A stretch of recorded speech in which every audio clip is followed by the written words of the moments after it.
বেশ কিছুদিন পেরিয়ে গেলেও রাজধানীতে এখনো কাটেনি জ্বালানির সংকট। দর্শক, এ বিষয়ে আরো আপডেট জানার চেষ্টা করব। বিজয় সরণি এলাকা থেকে যোগ দিচ্ছেন আমার সহকর্মী সুলতান মাহমুদ আরিফ। আরিফ, আপনি তো মৎস্য ভবনের সামনে রয়েছেন, সেখানকার আপডেট জানাবেন। জ্বালানি তেলের সংকট কি অবস্থা সেখানে, এবং পাম্পগুলো থেকে পর্যাপ্ত পরিমাণে তেল রয়েছে কিনা?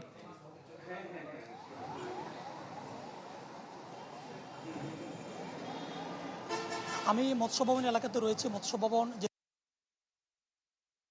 আমরা দেখেছি, এর আগে আমরা দেখানোর চেষ্টা করেছি, সেখানে দেখেছি দীর্ঘ সারি এবং তেল দিচ্ছে এবং যারা ভোক্তা রয়েছেন তারা তেল দিচ্ছে।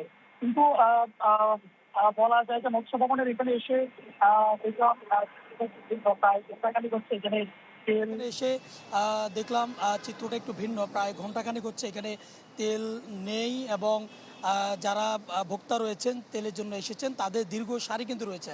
এবং তেলবাহী যে লরি, সেই লরি থেকে আমরা এখানে কথা বলেছি, তারা বলছেন যে তেল লোড হচ্ছে এবং লোড হওয়ার পরেই তারা 40 মিনিটের ভিতরে আবার তেল এখানে দেওয়া শুরু করবে। এবং এই পেট্রোল পাম্পটিতে সকাল 9টা থেকে রাত 9টা পর্যন্ত টানা তেল তারা দিয়ে যাচ্ছে, যতক্ষণ পর্যন্ত তেল থাকে। নতুন বাংলাদেশ গড়তে এলো জুলফিকার স্টিল। জুলফিকার স্টিল, ইস্পাত দৃঢ় অঙ্গীকার।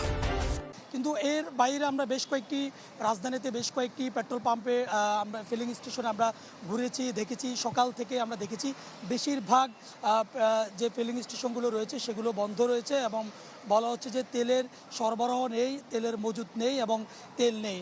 তার প্রেক্ষিতে যে দুই একটাতে তেল দেওয়া হচ্ছে সেগুলোতে দীর্ঘ সারি ভোগান্তি আছে, যার ভোগান্তির কারণে অনেকেই কিন্তু ঘন্টার পর ঘন্টা দাঁড়িয়ে তাদের যে কর্মঘণ্টা, অফিস আদালত, সেগুলো কিন্তু অনেকটা ব্যাঘাত করছে। সব মিলে বলা যায় যে টানা 1 মাস ধরে যে ভোগান্তি, সেই ভোগান্তির চিত্র কিন্তু এখন পর্যন্ত দিন রাজধানীতে যত রয়েছে। বাড়ছে ভোগান্তির চিত্র ততই বাড়ছে। অনেক ধন্যবাদ আপনাকে আরিফ।